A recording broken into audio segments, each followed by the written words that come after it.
Le saluda a su hermano en Cristo, el hermano Luis Lisboa, desde Uruguay, desde Montevideo, Uruguay, para el mundo a través de la internet.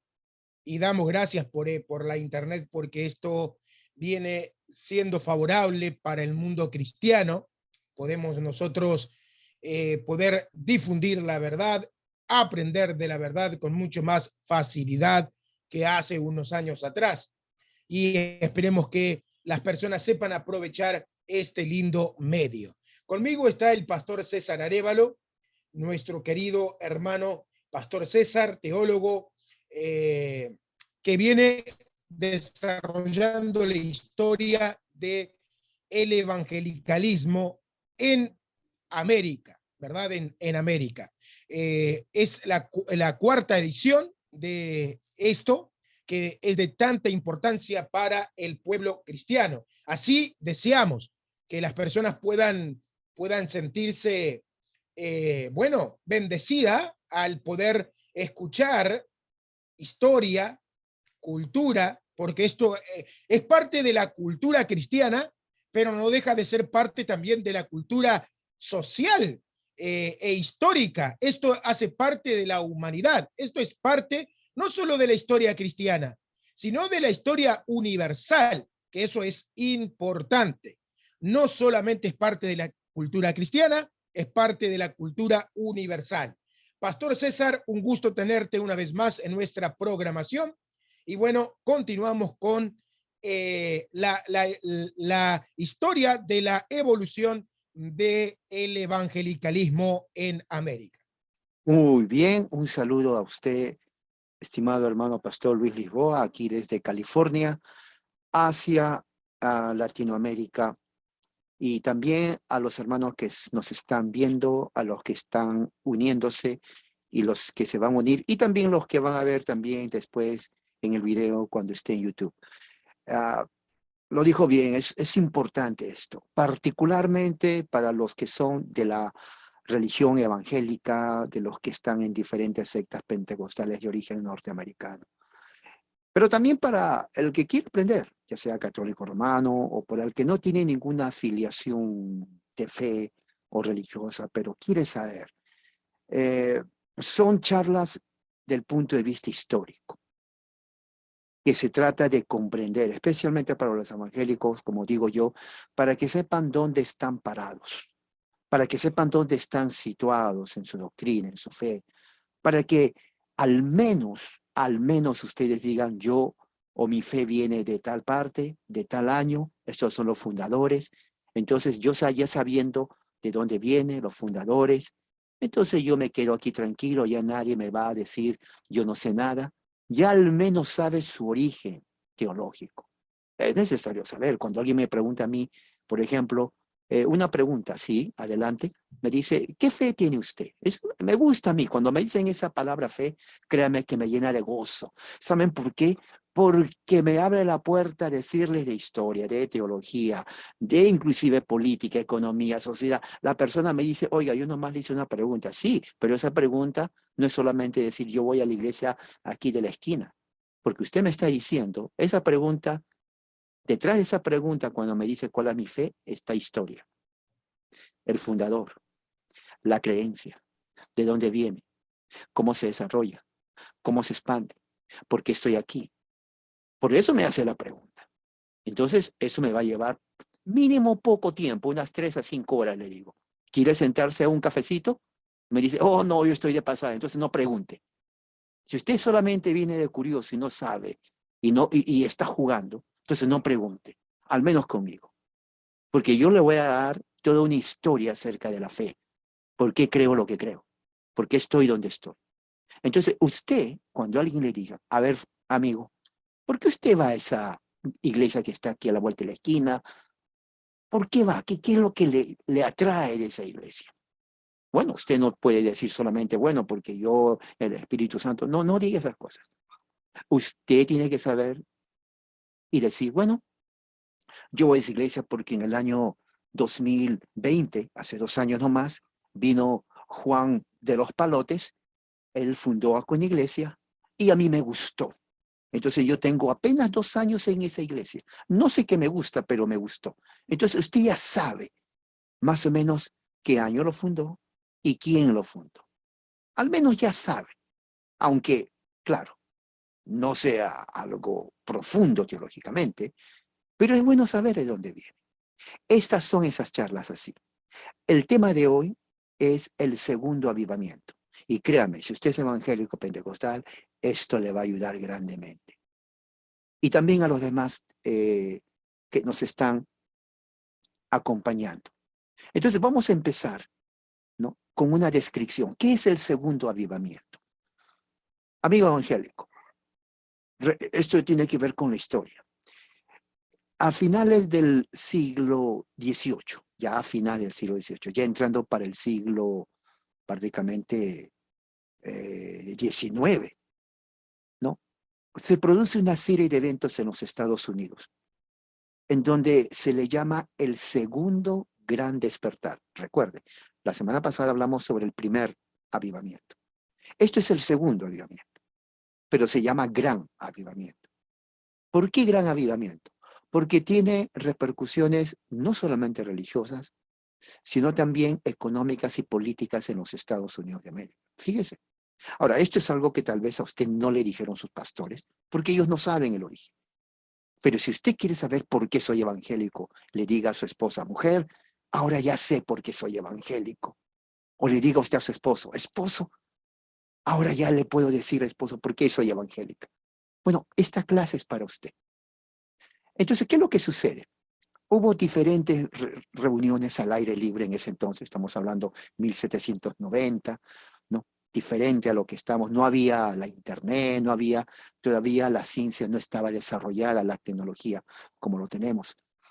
Entonces hubieron 2 eventos principales por las cuales se llama el segundo gran avivamiento, y estos 2 movimientos especiales cambian toda la historia religiosa en los Estados Unidos, lo separa de lo que es la reforma y le da su naturaleza exclusivamente cristianismo americano, norteamericano, estadounidense, yanqui, inglés, de lo que se conoce. Por eso siempre digo, usted, amigo evangélico y pentecostal, su religión no viene de Jerusalén, viene de aquí, de los Estados Unidos, inglés. Y ellos no lo hicieron para usted, ellos lo hicieron para ellos. Y lo voy a explicar por qué. Hay un estado aquí que se llama Kentucky, del mismo que se llama Kentucky Fried Chicken. Usted ha visto la franquicia Kentucky Fried Chicken, donde venden los pollos, ¿no? Toda la gente va a comprar, mamá, yo quiero un pollo, mamá, yo quiero el pancito, ¿no? Y los niños van, usted le lleva a su hijito, se come el pollo y todo lo demás. El nombre Kentucky es de un estado aquí en California que se hizo bien famoso, de ahí se origina esto.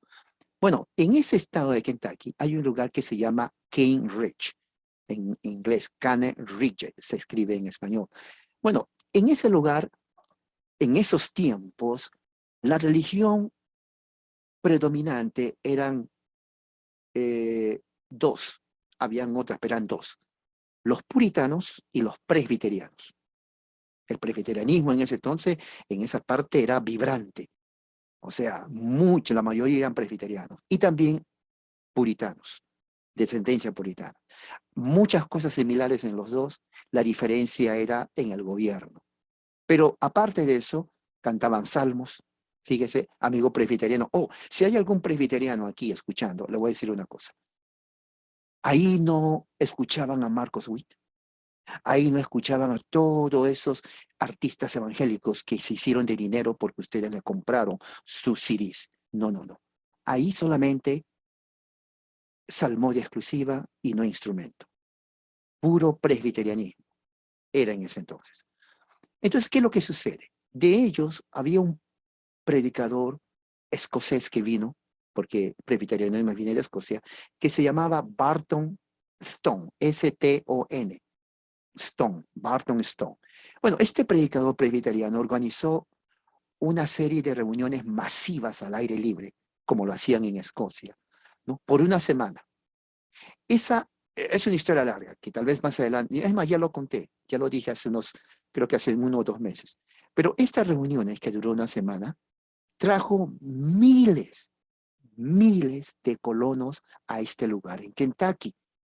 Tanto era, fíjese, estamos hablando de presbiterianos, que los mismos presbiterianos, o sea, el sínodo presbiteriano se alarmaron porque dijeron, esto nunca se vio aquí, especialmente de un presbiteriano teólogo como Barton Stone. Entonces se dividió ahí el presbiterianismo. Unos dijeron, es obra de Dios, pero otros dijeron, no, no, no, estos son simplemente alborotadores, gente ignorante. ¿Por qué decían gente ignorante, alborotadores? Porque parece mentira, fíjese, por eso digo, esto viene de Estados Unidos, en ninguna otra parte se dio. Cuando predicaba Barton Stone, y él invitó a otros predicadores también, bautistas también, increíble, ¿no? Increíble. La gente comenzó a reaccionar, les gustaba eso porque era vibrante, pero comenzó ahí las primeras manifestaciones. Escuche bien, estamos hablando de 1800, justo 1800, en donde la gente se revolcaba.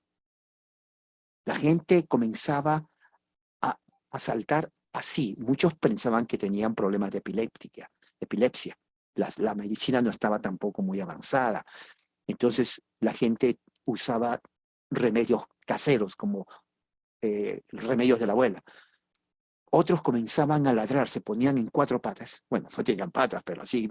Y comenzaban, y comenzaban a ladrar de acuerdo a la raza del perro que querían ladrar, ¿no? Si eran chiquitos, chiquitos. Si era grande, perro grande.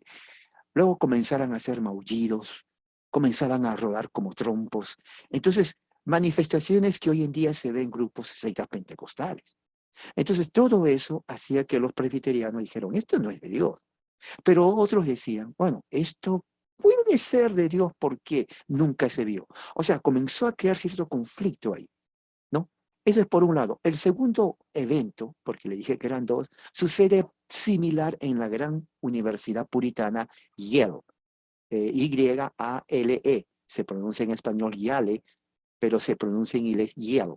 La Universidad de Yale, que está en Connecticut, que es el lugar de los puritanos originalmente, ahí el presidente era justamente el nieto de Jonathan Edwards, el que hablé la semana pasada. Entonces el presidente, que era el nieto de Jonathan Edwards, creció en una familia puritana y era muy dado a la Biblia. Entonces él permitió justamente que más del tercio del alumnado, oiga, es tremendo, comenzaba a tener experiencias de conversión. Ahora, escucha la palabra que digo, experiencias. Experiencias tiene que ver con emociones, ¿ok? Estamos hablando de 1800. Ya pasó 1600, 1700, ahora 1800. ¿Ok? Esos dos puntos marcaron lo que se llama el segundo gran avivamiento. Otra característica que sucede es que el metodismo, que viene de Inglaterra con los hermanos Charles y Wesley, comienza a crecer más inclusive que los puritanos y más que los presbiterianos. Entonces el metodismo, otra denominación o secta, diríamos así, evangélica, comienza a expandirse de una manera dramática, increíble. Muchos inclusive dejaron de ser presbiterianos, bautistas y se metían al metodismo, ¿no? Esto es el momento clave en donde hay un cambio teológico en la religión norteamericana. ¿Por qué? ¿A qué se refiere? Porque durante el siglo XVII y el siglo XVIII, el tema o la tendencia teológica era calvinista. Dios es el soberano. La confesión de Westminster era un presbiterianismo calvinista. Pero a partir de 1800, ya siglo XIX, hay un cambio teológico. Eso es increíble, hermano. ¿Por qué? Porque comenzó a disminuir el calvinismo y comenzó a surgir el arminianismo. Ahora, ¿por qué es increíble? Porque en ese entonces la mayoría, aunque eran presbiterianos, calvinistas, daban lugar al auge arminiano. Ahora, ¿cómo se ve esto? Y esto es algo que cambia todo el panorama, inclusive político. Porque el arminianismo enfatiza mucho el libre albedrío. Ellos no niegan la soberanía de Dios, pero ellos dicen, bueno, Dios es soberano, pero yo también tengo mi libre albedrío. O sea, Dios no puede hacer nada sin mí. Fíjese, escuche bien lo que estoy diciendo. Antes era Dios hace todo. Yo no me puedo resistir porque Él es soberano. A partir de 1800 en adelante, cambia la tendencia, es Dios es soberano, pero no puede hacer sin mí. No porque yo soy soberano, sino porque yo tengo mi libre albedrío. O sea, en otras palabras, si Dios quiere ejercer su soberanía, bueno, tiene que esperar que yo quiera, porque no me va a obligar, yo tengo un libre albedrío. Ese énfasis del libre albedrío comenzó a entrar en todas las sectas de ese entonces. Ahí es el inicio, diríamos, la semilla que cambia, y diríamos así, la semilla teológica del evangelicalismo puramente norteamericano estadounidense. América Latina en ese momento no sabía nada de esto, era puro catolicismo. México, Centroamérica, Sudamérica, catolicismo, bastión del católico. Pero el evangelicalismo, ellos, ahora, otra cosa, ellos no se llamaban evangélicos tampoco. O sea, en un término técnico no existía el evangelicalismo. Estamos viendo cómo se va iniciando. Tampoco había pentecostales. Esas denominaciones no existían. Así que, amigo pentecostal, usted todavía, su denominación no existe. ¿Ok? Ya vamos a llegar ahí para que esté contento, pero no existe. O sea, es nueva su secta. Bueno, entonces, ¿qué es lo que sucede? Ya que comienza a enfatizarse el libre albedrío, entonces la salvación ya no es obra de Dios, sino la salvación depende de mí. ¿Se dan cuenta? Evangelicalismo. Dios, autor de la salvación. Sí, pero depende de mí. Quieres aceptar, quieres aceptar. Bueno, ahorita no, mañana sí. Por favor, Dios está esperando así. Dios no puede hacer nada sin tu libre albedrío. Bueno, que siga esperando, Él es Dios. No se puede cansar. Yo lo voy a hacer cuando sienta. Ahorita tengo que jugar partido. Ahorita no. ¿Ves? Entonces, ¿qué es lo que sucede? Ese libre albedrío, esa teología del libre albedrío, ¿no? Comienza a entrar en todas las congregaciones. Fíjese, ¿eh? Ya el calvinismo de que Dios es soberano comienza a disminuir. Ahora, ¿por qué llama el libre albedrío mucho? Porque por naturaleza el hombre quiere ser el centro, ya no Dios. Sin el calvinismo Dios es el centro. Ahora el arminianismo le dice, "Ah, hazte un ladito. Yo también quiero, a ver, le empuja y dice, ahora sí ya tengo mi lugar. Sí, sí, sí, tú también, pero ahora sí yo decido. Con Calvino, ese Calvino a nosotros nos tenía abajo, pero ahora yo decido. Dios, hacemos un negocio. Como dice el dicho, ayúdate que yo te ayudaré. No está en la Biblia, pero esa era la mentalidad. Entonces, eso tiene influencia económica. ¿Por qué? Porque al ser el libre albedrío, entonces el hombre comienza, el estadounidense, justo en 1800 comienza la gran explosión económica en los Estados Unidos. Estados Unidos poco a poco va subiendo en potencia económica a nivel mundial desde entonces. Fíjese, en el aspecto social y político ya va cambiando, ya hay más gente, ya los puritanos del siglo XVII ya murieron, sus nietos o bisnietos ya ven una sociedad diferente, ya más industrial, más compleja y desafiante. Entonces, estamos viendo de que hay un cambio, inclusive en la política hay un cambio. ¿Ok? Entonces, todo esto surge justamente ya para el año 1800. Por ejemplo, en los avivamientos con este predicador Barton Stone, se estimaba en un día, fíjese, en ese tiempo no había carros. No sé si ustedes han visto la pequeña casa de la pradera o la familia Ingalls. Así iba la gente, en carrozas, empujada por caballos o jalada por caballos. Entre 30,000 a 50,000 personas iban a escuchar. Mire, 30,000 a 50,000 personas.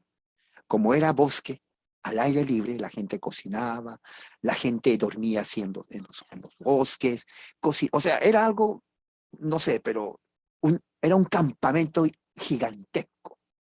Comían y como eran gente de campo, pues mataban un venado, comían ahí, o sea, esa era la vida rural de ese entonces.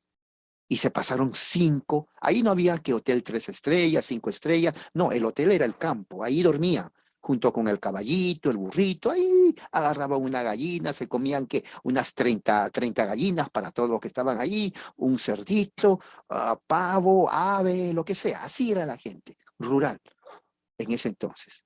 Y así duró. Ahora, los críticos decían mucho emocionalismo, y es la verdad, ¿no?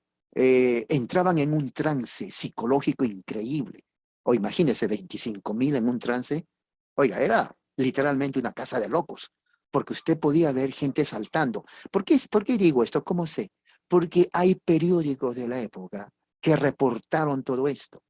Vinieron de todas partes de las colonias, miraban y lo ponían en los periódicos. Ahí describen, hasta ahora están en inglés, dice que se revolcaban en el piso, que ladraban como perros, que saltaban así como si fueran trompos así, picados por un saltamonte, se comenzaban a hacer así, las manos así, o sea, era un espectáculo. Créame, si Gigi Ávila hubiera vivido en ese tiempo o retrasa, hubiera estado feliz el hombre. No, no, Gigi Ávila hubiera estado feliz en su reino, porque era exactamente eso. Ahora, claro, a ellos no los llamaban pentecostales, no existía ese término, pero las manifestaciones eran iguales. Ok, ¿qué más? Voy a hacer, y luego, en ese momento, en ese tiempo, surge otro presbiteriano. Por esa parte es fundamental. Este es el que le da el toque de gracia, el que le da la forma, el que le da el sabor, la identidad, diríamos así, de lo que se conoce después como evangelicalismo. Charles Finney, hombre que vivió, nació en 1792, murió en 1875, casi todo el siglo XIX. Charles Finney fue un gran ministro, teólogo presbiteriano también. Se dan cuenta que todas estas cosas surgen por presbiterianos, porque el presbiterianismo era la religión mayoritaria en ese entonces. Entonces, este presbiteriano, Charles Finney, se cansó de los catecismos de Westminster. Ya no tenía en cuenta los credos, nada de catecismo, nada de credo, nada de estas cosas muertas. Entonces, él, de una forma innovadora, él tenía un carácter muy fuerte, una mirada penetrante, ¿no? Tenía una personalidad que atraía a las multitudes. Entonces, él eh, popularizó, inventó técnicas humanas de avivamiento. Él sabía que toda la gente en ese entonces, hasta ahora, es muy emotiva. Por ejemplo, si alguien venía y decía, cuenta tu testimonio, y el que da el testimonio, eso sucede hasta ahora, y eso lo han hecho en todas las técnicas hasta ahora. Todos los evangelistas han hecho eso, todos. Comienza a decir, yo estaba borracho. Me tiraron a la calle. Y comienza a llorar un testimonio de media hora. Oiga, ¿usted cree que la gente va a estar solamente mirando? Van a estar llorando. Imagínese 30.000 personas llorando. Y en el momento justo le dice, entra Charles Finney y le dice, ¿cuántos quieren? Con voz potente el hombre. Arrepentirse. Oiga, ya estaban llorando. Ya emocionalmente estaban débiles. Creyeron todo. O sea, la técnica trabajó tanto en la mente humana que cuando dice cuántos, oiga, todos levantaron la mano. Ese levantar la mano nunca se había conocido, pero él lo inventó. Luego que levanta la mano, él dice, ¿cuántos levantaron la mano? Pasen al frente. Pues prácticamente eran 10.000, 15.000. Eso nunca se había visto y él lo inventa. Y luego tenía al frente, eso algunos lo tienen, había inclusive durante la década del 60, tenían muchas iglesias, ahora casi ya no hay, pero algunos, el banco de los llorones o de los quebrantados. O sea, aquellos que ya estaban requebrantados, era puro lloro, lloro, lloro. Por sus pecados tenían que venir al frente y sentarse. En ese momento comenzaba la oración. La oración donde les pegaba más en su conciencia. O sea, todas esas técnicas lo inventó Charles Finney. Para 1875, cuando él ya muere, ya habían cantidad de sectas. ¿Qué es lo que sucede ahí? Para su muerte, para entrando ya 25 años para entrar al siglo XX, 1900, ¿Qué cosas creen de que era la técnica de las iglesias o las sectas para atraer gente? Las mismas técnicas de que testimonio, sí. Yo he sido lo peor. Y entonces la gente se quedaba llorando, todos lloraban, se quedaban, pobre hombre, cómo sufrió. Y Cristo lo salvó, pobrecito, yo también quiero ese Cristo, y todo el mundo. ¿Usted se ha preguntado de dónde Gigi Ávila, todos estos predicadores creían que ellos no lo inventaron? Esto viene justamente de aquí, amigo evangélico. Esa es la historia de su secta, esa es la historia de sus técnicas. Ahora, ¿por qué hacía Charles Finney eso? Él lo hacía porque él había sido expulsado de la iglesia presbiteriana justamente por tener ideas raras. Él cambió, él prácticamente rechazó el presbiterianismo. Entonces, como forma de demostrar que él tenía más poder, y lo demostró, es decir, bueno, les voy a demostrar que mi mensaje es mejor que ustedes. Y comenzó, oiga, la gente, las iglesias presbiterianas se vaciaron. La gente venía con Finney. Esa gente que venía con Charles Finney son los precursores del evangelicalismo, porque ya no eran presbiterianos. Comenzaron a formar sus propias sectas, sus propios grupos. Para 1875 había cantidad de sectas evangélicas hechos en los Estados Unidos. Fíjese, presbiterianismo mengua, se enfrió. Esa es la razón. Muchos me preguntan, hermano, ¿por qué perdió el presbiterianismo? Por esto. Aquí está el inicio. Esto es, pierde porque tal vez las divisiones malograron, afectaron a bautistas, afectaron a metodistas, afectaron a puritanos, afectaron a luteranos, anglicanos, porque esta gente, con el avivamiento que decían, que eran más emocionales, reuniones, se salían de las iglesias. Había iglesias que si tenían, ¿qué?, 300 personas, se quedaban con 2. Oiga, literalmente se quedaban con 2 y 3. ¿Y si a dónde están? Se iban. Porque le llamaba la atención la emoción, ¿no? Le llamaba la atención la emoción, o sea, el sentir, por eso decía, la experiencia de sentirse y comenzar, y viene, y el Señor, oiga, era algo que, que nadie se imaginó. Pero no solamente quedó ahí. El siglo XIX, entrando en 1800, trajo como consecuencia estas sectas, estas divisiones. ¿Qué cosa cree que trajo? Al no haber autoridad, al no haber catecismo, al no haber credo solamente, al no cantar salmos, al llegarse a llevar por el sentimiento de uno. ¿Qué cosa cree que pasaron? No solamente se dividieron, sino se formaron nuevos grupos que los conocemos hoy. ¿Han escuchado ustedes de los mormones? Nace aquí. José Smith, su padre fue presbiteriano. Su madre creo que fue metodista. El metodismo, recuerden, comenzó a avanzar. Entonces ya se casaban metodistas con presbiterianos. Entonces el presbiterianismo pierde su sabor, aunque se llamaban en nombre. José Smith nace y dice, su mamá le llevaba al metodismo, su papá al presbiterianismo, y él estaba confundido. Luego escuchaba bautistas, y luego escuchaba puritanos, y luego escuchaba luteranos. Entonces, y esto es realmente cierto. No fue el único. Él decía, pues ¿a cuál? Este que es la verdad, el otro que sí, igualito. Entonces José Smith, que creció escuchando, dijo, ni sacramentos, ni confesiones, ni credos. Pues ¿por qué yo no puedo tampoco fundar mi religión? ¿Se dan cuenta? Al no haber autoridad, cada uno puede afirmar. Bueno, entonces ahí nacen también los mormones con José Smith.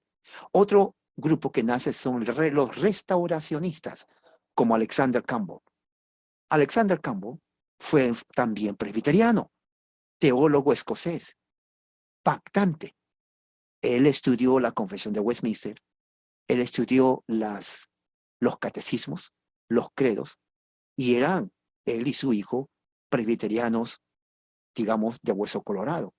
Pero al ver que el presbiterianismo en Estados Unidos, ya en las colonias, había perdido su sabor, ellos deciden restaurar el cristianismo. Entonces ellos fundan su propia denominación llamada la iglesia restauracionista.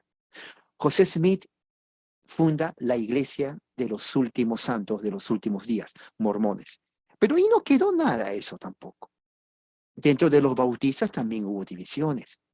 Y dentro de los bautistas había uno que estaba totalmente, pero obsesionado con cuándo regresa Cristo. ¿Cuándo va a venir Cristo? Oiga, pues sí, la Biblia. Hay tantas divisiones también, presbiterianos, luteranos. Ahora por allá hay uno que sí dice que es mormón de los altos últimos días. No, ese está loco. Yo quiero saber cuándo viene Cristo. Y comenzó a dar fechas y pone 1844.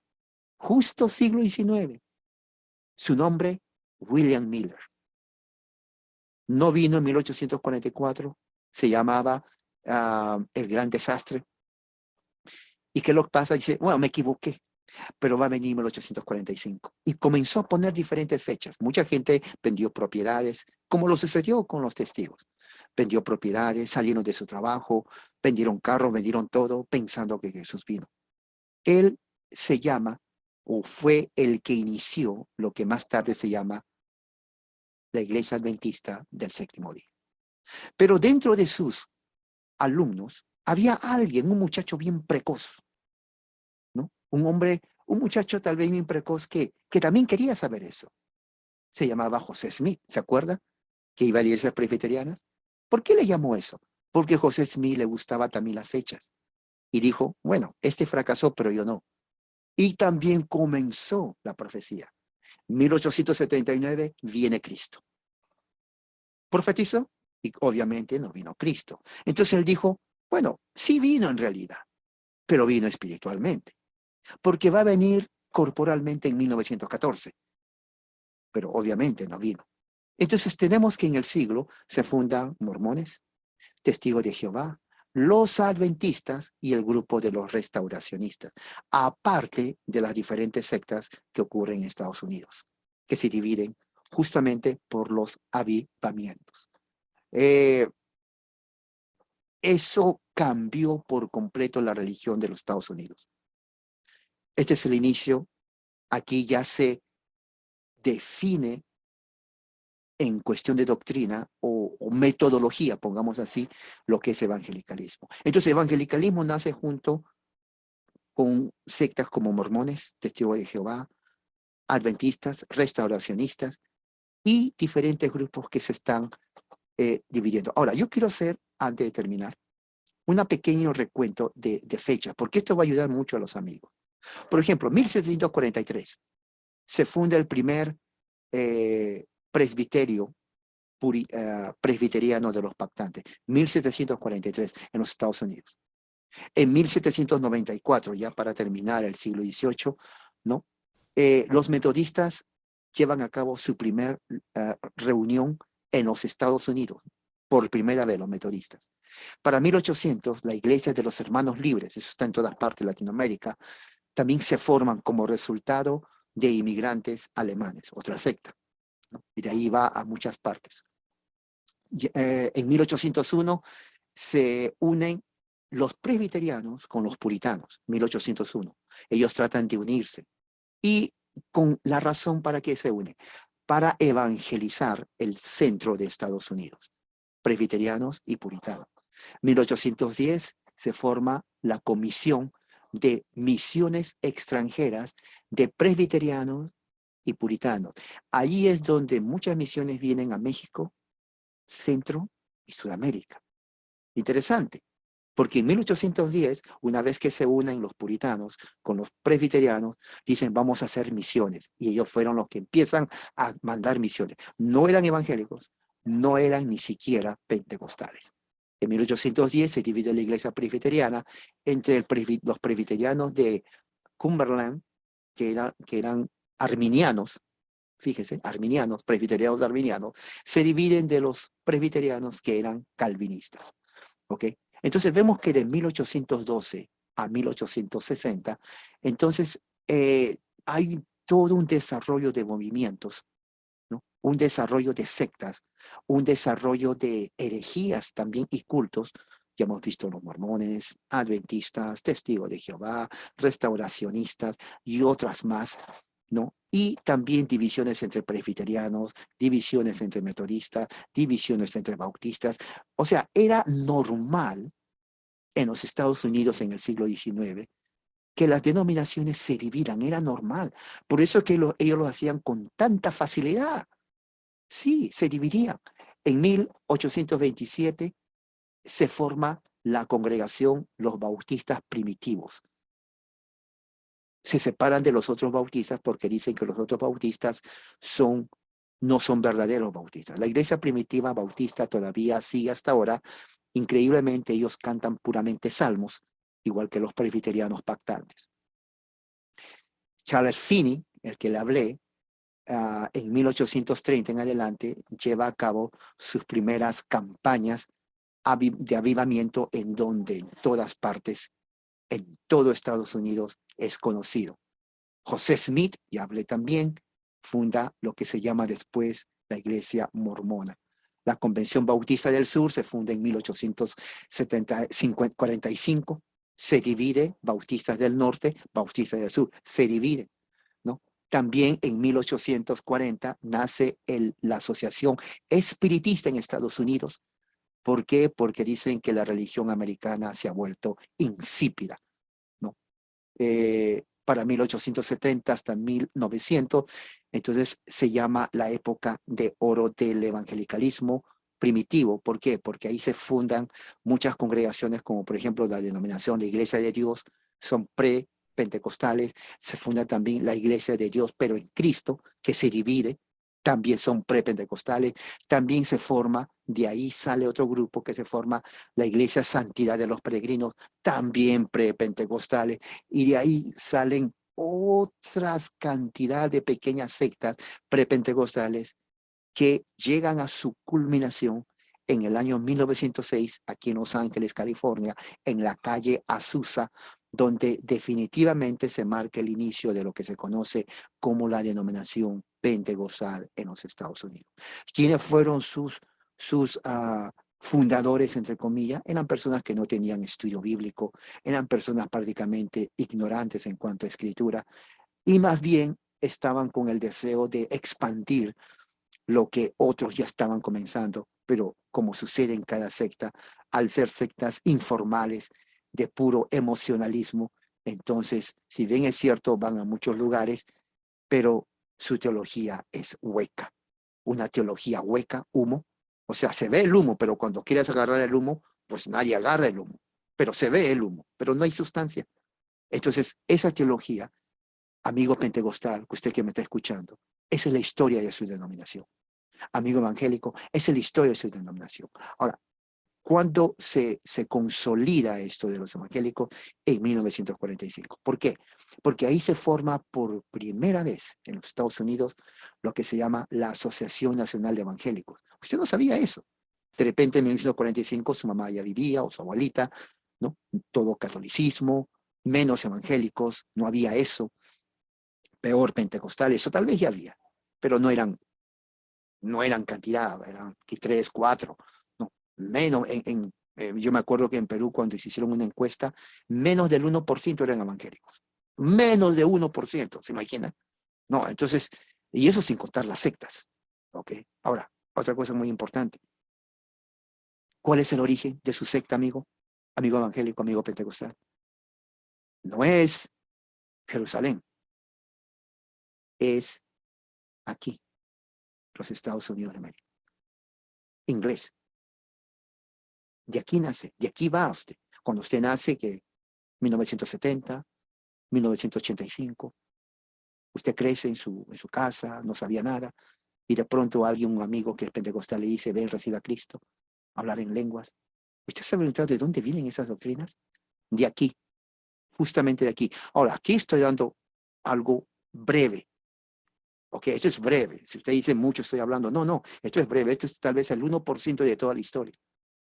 Porque no he dicho todavía cómo nace eso de que la segunda bendición, la tercera bendición y por qué se dividen entre ellos también. Pero voy a quedarme aquí. Yo sé que hay muchas preguntas. Adelante, hermano.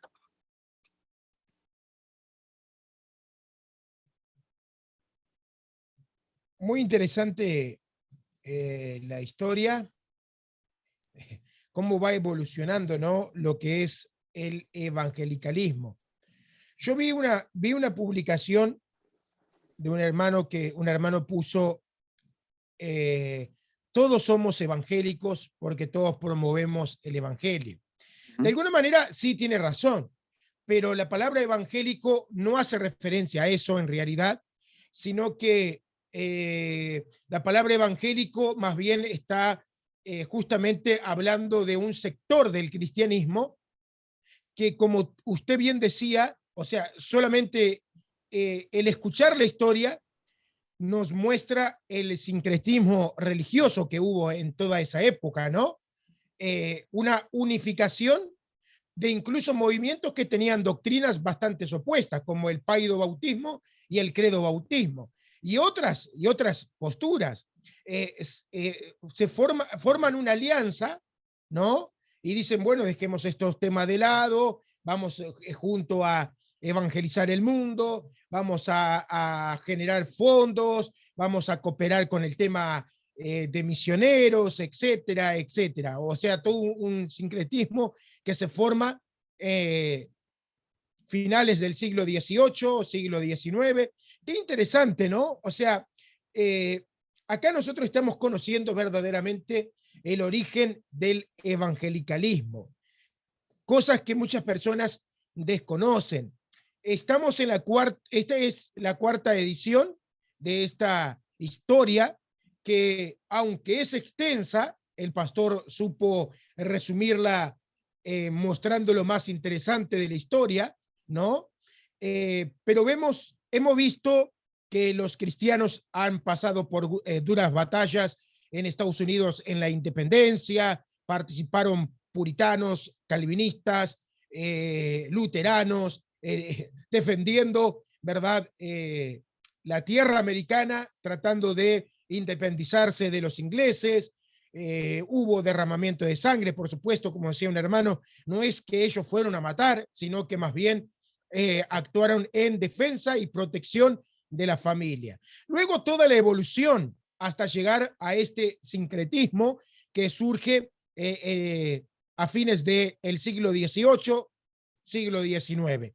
Qué interesante esta historia y cómo se va dejando de lado, acá vemos cómo se va dejando de lado, podemos decir, lo académico que venía teniendo la iglesia cristiana por lo emocional, ¿no? O sea, van dejando lo académico, va bajando lo académico y va subiendo el emocionalismo, ¿no? O sea, la gente se ve incentivada, porque de alguna forma, pastor, es verdad, la gente necesita llorar. De hecho, el trabajo de los psicólogos muchas veces es dejar que la gente hable, se exprese y llore. La gente muchas veces tiene ese deseo de llorar, quiere expresarse, quiere contar, quiere hablar, quiere despejarse. ¿Y qué mejor que ir a un lugar de esto donde podés gritar, podés saltar, podés llorar, derramar las lágrimas, ¿no? Pero la pregunta es, ¿eso es cristianismo o es simplemente la necesidad que tiene una persona de desahogarse?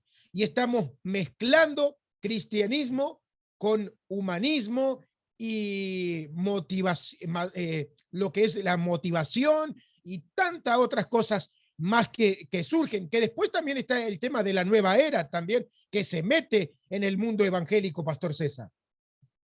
Sí, sí, sí, es increíble el desarrollo teológico.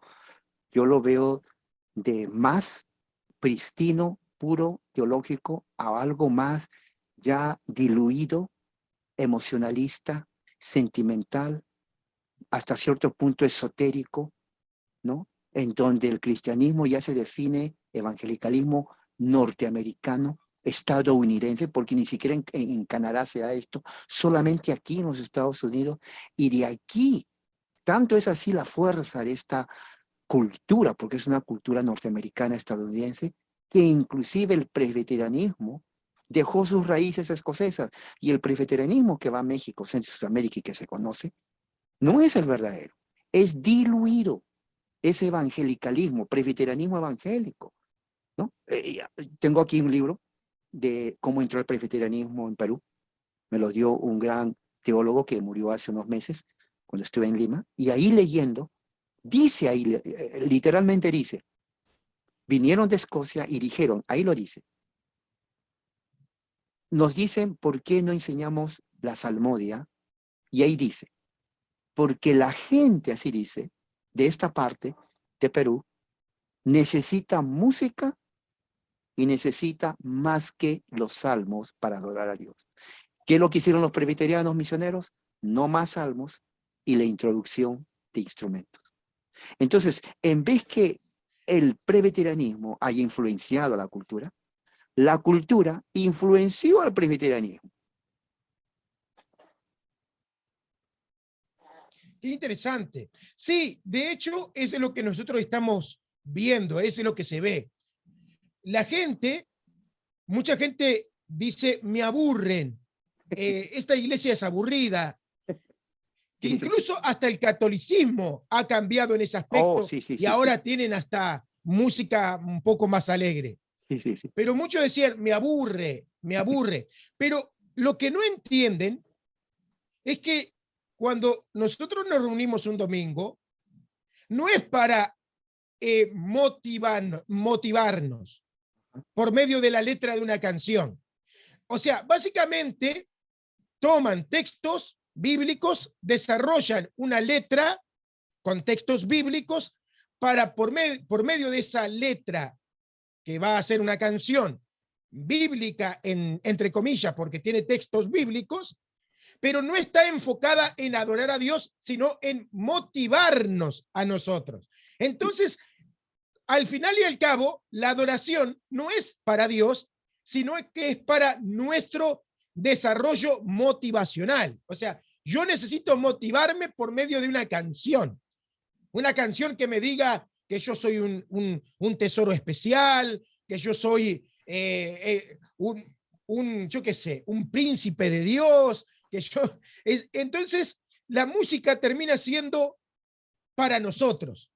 Aunque nosotros digamos, vamos a adorar a Dios, la música termina, yo lo he escuchado, he analizado cientos de letras, la música, la letra, aunque menciona a Dios, aunque menciona a Jesucristo, aunque la llenen de versículos, termina siendo motivacional. O sea, de alguna manera va enfocada al ser humano y no a Dios.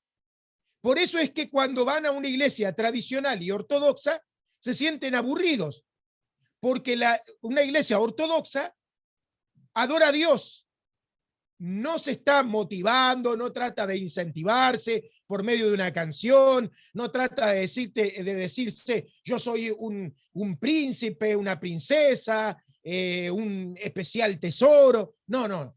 La música está enfocada en alabar a Dios. Pero por supuesto, no me motiva, no me empuja, no siento emoción, no me da ganas de llorar, no me quebranta, no toca mis emociones. Y claro, una persona que viene del mundo evangélico y cae en una iglesia ortodoxa, dice, esto es un velorio, porque de hecho lo he escuchado, dicen, esto es un velorio. No vayas a esa iglesia eso que está ahí es un velorio, es peor que ir a un velorio. En un velorio al menos te dan café y charlas y conversás. No, es algo muy importante también quiero enfatizar, que los amigos que han adoptado o decidido entrar a estas sectas evangélicas deben conocer su historia. Yo les animo, ya que tenemos ahora acceso al Internet, haga Google y diga la historia de mi secta. ¿Quién fue el fundador? Hágalo. Usted mismo examine. ¿Por qué se dividió? ¿De dónde viene? Como acabo de poner aquí. Se dividieron muchas iglesias presbiterianas en el siglo XIX. Bautistas se dividieron, no solamente del norte y del sur, sino entre ellos mismos. La iglesia primitiva bautista considera a las otras bautistas totalmente no bautistas, así, de plano, y no tiene comunión con ellas. Y se llama iglesia primitiva bautista. Los metodistas se dividieron también, ¿no? Se dividieron entre los metodistas que son, estamos hablando no de ahora, sino de ese entonces, con los episcopales hasta los mormones se dividen, los restauracionistas que salen del presbiterianismo, ¿no? Los movimientos de avivamiento son de los presbiterianos. ¿Qué más? Puritanos dejan de existir porque ya no hay, son congregacionalistas, pero pierden fuerza prácticamente. Como dije una vez, si desaparecen las iglesias evangélicas en este momento, oiga, nadie lo va a notar, no va a haber ningún cambio. Es como que muchos, inclusive, muchos yo he hablado que no saben, viviendo años en Estados Unidos, no saben que son iglesias presbiterianas. Le digo, ¿cuánto tiempo tienes acá? Aquí viví, nunca se escuché presbiteriana, no, ¿qué es eso? Oiga, si aquí ya no se conoce a la iglesia presbiteriana, que es aquí donde nace, entonces hay un gran problema cultural ahí. Hay un gran problema ahí. Con eso estoy diciendo de que ya es irrelevante las sectas evangélicas en Estados Unidos. ¿Así? Es irrelevante. Si cierran ahorita 100, nadie lo va a notar. Así, honestamente. No va a haber de que, ahora sí, ya se viene el pecado. No, son irrelevantes. Ya, como dije en mi audio en la mañana, yo no sé para qué existen. ¿Sí? Yo no sé para qué existen, hermano. Así que tomen en serio los amigos evangélicos su fe. Y vamos a seguir eso más adelante. Nada más. Ok. Muchas gracias, Pastor César, por este espacio, por regalarnos su valioso tiempo para enseñarnos, mostrarnos la evolución del evangelicalismo, el cristianismo, aquí por las Américas. Pastor César, muchas gracias. Nos encontramos entonces en una quinta edición de el evangelicalismo, ¿no? El surgimiento del evangelicalismo. Hasta entonces, Pastor César. Buenas noches a todos y que la gracia de Dios sea con ustedes. Amén.